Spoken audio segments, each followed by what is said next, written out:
नमस्कार मेरे प्यारे साथियों, स्वागत है आप सभी का UP classes Prayagraj and educational platform विश्वास का साथी। आई होप कि आप सभी लोग बहुत अच्छे होंगे और तैयारी वैयारी आपकी बहुत अच्छी चल रही होगी।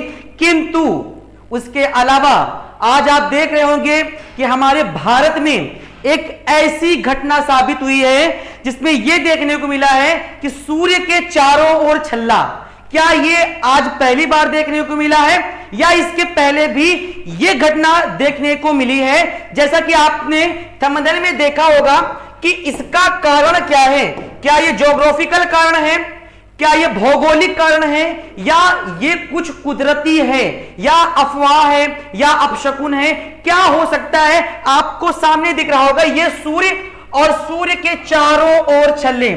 आइए देखते हैं इसका सबसे बड़ा कारण मैं आपके सामने प्रस्तुत करूंगा। अफवाह में ना रहें, ये मत सोचिए क्या प्राकृतिक के द्वारा ये ऐसी चीजें होंगी जिसके माध्यम से अब दुनिया बचेगी ही नहीं। ना ना, ऐसी कोई बात नहीं है। आइए चलते हैं अपने आज के कंटेंट की ओर। कंटेंट पे ध्यान दीजिए, अफवाह में मत रहिए, अफवाह में मत रहिए। देखिए, सूर्य के चारों तरफ नजर आया ये छल्ला, लेकिन नजर तो आया, सारे लोगों ने देखा भी, लेकिन क्यों? आपके मन में प्रश्न होना चाहिए क्यों। देखिए, सोशल मीडिया में सूर्य के चारों ओर छल्ला नजर आया, लोगों ने अपने अपने तरीके से इसकी व्याख्या की। कोई इसे चमत्कार, देखिए कोई इसे चमत्कार बता रहा है, किसी ने कहा कि यह पॉल्यूशन की वजह से है, ठीक है। कई लोगों का यह भी मानना था कि यह कैमरे की लेंस की वजह से, मतलब कि जो हमारा छोटा सा फोन है यह कैमरे की लेंस की वजह से है। किंतु यह वही तक सीमित होता है भाई जिनको कारण नहीं पता है, वो ढूंढने की कोशिश नहीं करते कारण क्या था। सोचिए, ये एक अफवाह दे दिया गया कि जो हमारे फोन का कैमरा है उससे हम खींच रहे हैं तो उसमें ऑटोमेटिक लेंस आ रहा है, ठीक है, छल्ले बन जा रहे हैं सूर्य के कारण। लेकिन आइए हम देखते हैं सबसे बड़ा कारण यह है। देखिए, यह सूर्य है, ध्यान से समझिएगा इस मुद्दे को। यह सूर्य है और ये सूर्य के चारों ओर दिख रहा होगा आपको एक ऐसा छल्ला जो इस समय वर्तमान में आपको दिख रहा होगा, ठीक है। आप जाइए सूर्य की ओर नजर डालिए, आपको निश्चिंत है ये छल्ला मिलेगा। लेकिन अब आते हैं हम अपने मेन मुद्दे की ओर, और मेन मुद्दा हमारा क्या था आइए देखते हैं। देखिए, वैज्ञानिक भाषा में इसे सन हालो कहते हैं। बात को समझिएगा, ये जो सूर्य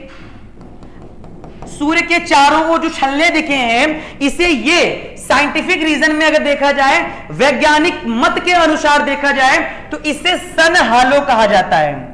पहली बात तो आप ये सुनिए, सन हालो कहा जाता है। अगर आप आज आपने देखा, हो सकता है आज के पहले भी दिखा रहा होगा, किंतु ये दिखता क्यों है वो आप वीडियो के अंत तक बने रहिए, निश्चिंत है मैं आपको सब समझाने की पूरी प्रयास करूंगा। देखिए, वैज्ञानिक अवधारणा के मुताबिक आमतौर पर इस घटना को सन हालो कहा जाता है। यह आइस क्रिस्टल की वजह से बनता है, आइस क्रिस्टल की वजह से बनता है। वायुमंडल के ऊपरी सतह में आइस क्रिस्टल पाया जाता है।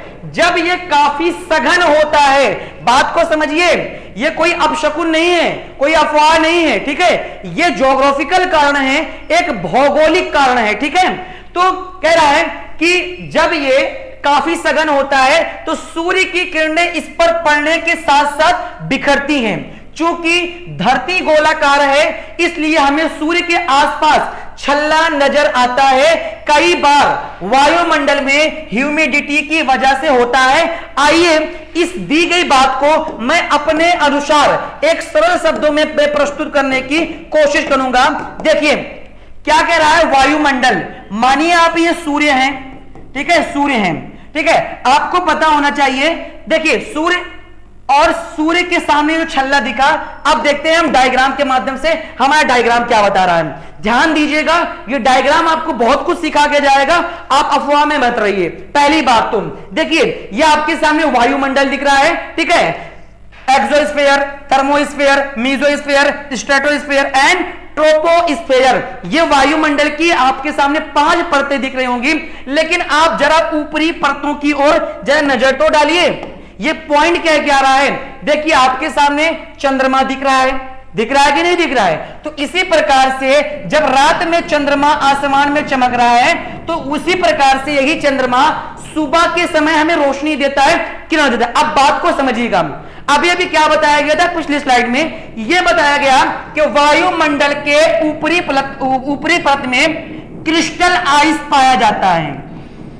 याद रखिएगा, क्रिस्टल आइस पाया जाता है, क्रिस्टल आइस।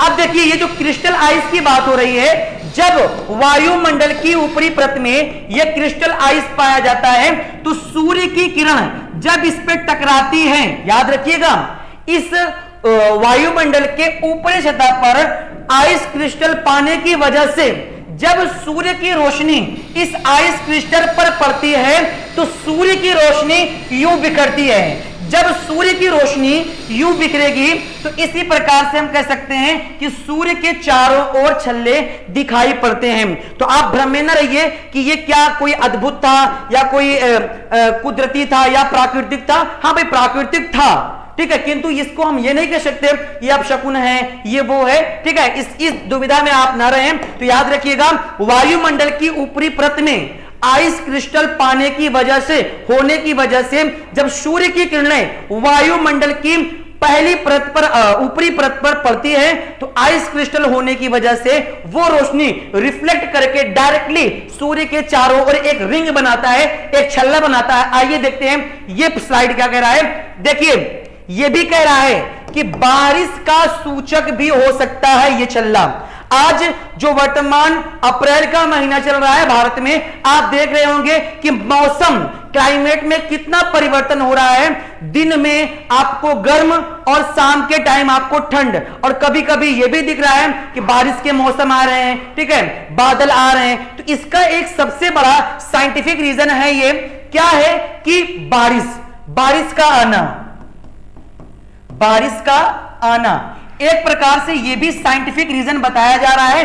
बारिश अर्थात ये अगर देखा जाए तो उस स्थान पे बहुत दिखते हैं। जैसे बाई चांस आप फॉरेन में जाइए जहां पर कुछ ऐसे नमी क्षेत्र पाए जाएंगे, वहां पे अधिकांशतः आपको इस प्रकार के छल्ले दिखाई पड़ेंगे। तो आप भ्रम में न रहिए, ये कोई कुदरत का वो नहीं है कि कोई ऐसी बात है कि अब दुनिया नहीं रहेगी, वो नहीं रहेगी। तो आप याद रखिए, साइंटिफिक रीजन को समझिए, और ये बहुत बड़ा भौगोलिक कारण का मुद्दा है। तो देखिए, कह रहा है मौसम वैज्ञानिकों ने बारिश की चेतावनी दी है। आसमान में यदा कदा बादल उमड़ते घुमड़ते रह रहे हैं और बिल्कुल भारत में दिखाई दे रहा है। कभी कभी वायुमंडल में ये बादल इकट्ठा होकर सघन हो जाते हैं, बारिश की छोटी छोटी महीन बूंदों का निर्माण भी हो जा रहा है। जब सूर्य की किरणें इस पर पड़ती हैं तो सूर्य की किरणें बिखर जा रही हैं, ठीक है, सूर्य में शामिल रंग भी बिखरते हैं, जिसकी वजह से इन छल्लों का निर्माण होता है। यह घटना आगामी कुछ दिनों में बारिश आने का सूचक हो सकती है। कभी कभी आपने बारिश के दिनों में धूप निकलने पर इंद्रधनुष भी देखा होगा, सेम वैसा ही है। तो याद रखिएगा, वायुमंडल के सबसे ऊपरी परत में, ठीक है, आइस क्रिस्टल होने की वजह से सूर्य की किरणें जब वायुमंडल की फर्स्ट परत पे पड़ती हैं तो होता क्या है, सूर्य की किरणें रिफ्लेक्ट करके ये एक छल्ले का निर्माण करती है। आई होप कि आप सभी लोगों को समझ में आया होगा। लेकिन हमारी अगली स्लाइड क्या कह रही है? कह रहा है कुछ भी हो, चमत्कार या अपशकुन, ये इतना चर्चित चल रहा है इस समय, ठीक है, आप सोशल मीडिया पे देखेंगे तो बहुत चर्चे में चल रहा है। तो आप भ्रम में मत रहिए, आपको इतना याद रखना है, कोई भी पूछे क्योंकि आप लिटरेट पर्सन हैं, ठीक है, आइस, याद रखिएगा, वायुमंडल के ऊपरी परत पर आइस पाने की वजह से जब सूर्य की किरणें इस पर रिफ्लेक्ट करती हैं तो वही वापस जा रही है यहां पे। तो इसी के कारण से ये सूर्य के चारों ओर छल्लों का निर्माण हो रहा है। तो याद रखिएगा, ये क्या रहा, देखिए, आइस क्रिस्टल कृत सन हालो।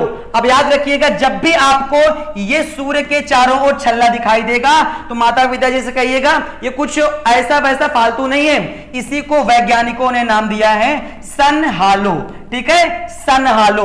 तो आई होप कि आपको सेशन समझ में आया होगा। मेरा सेशन लेने का एकमात्र उद्देश्य यही था कि आप भ्रम में न रहें। भ्रम में मतलब जैसे कि आप लोग, बहुत से लोग होते हैं, बहुत तरीके के होते हैं, लोग कहते हैं कि ये एक प्रकार से कोई ऐसी घटना हो सकती है, लोग डर के मारे रहते हैं कि यार क्या होने वाला है, ठीक है, क्या पृथ्वी नहीं रहेगी, क्या मानव जीवित नहीं रहेंगे, बहुत तरह तरह के प्रश्न बनते हैं सोचने पर। किंतु आप इन प्रश्नों से, इन विचारधाराओं से आप मुक्त रहिए। ये एक ऐसा ये वैज्ञानिक रीजन है, ये एक प्रकार से साइंटिफिक कारण है, ठीक है, एंड हम कह सकते हैं ज्योग्राफिकल रीजन, वही रीजन है, ठीक है। तो आई होप कि आप सभी लोगों को मैंने बताया ये कोई चमत्कारी नहीं है, ठीक है, याद रखिएगा ये प्रकृति की देन है, प्रकृति के साथ आप अच्छे से व्यवहार करिए, ये सारी कारण आपको देखने को नहीं मिलेंगी। तो आई होप कि ये सेशन समझ में आया हो, तो उन लोगों के पास वीडियो को शेयर करिएगा जो भ्रम में है, ठीक है। तो मिलते हैं आपको आगामी सेगमेंट में, तब तक के लिए जय हिंद एंड नमस्कार।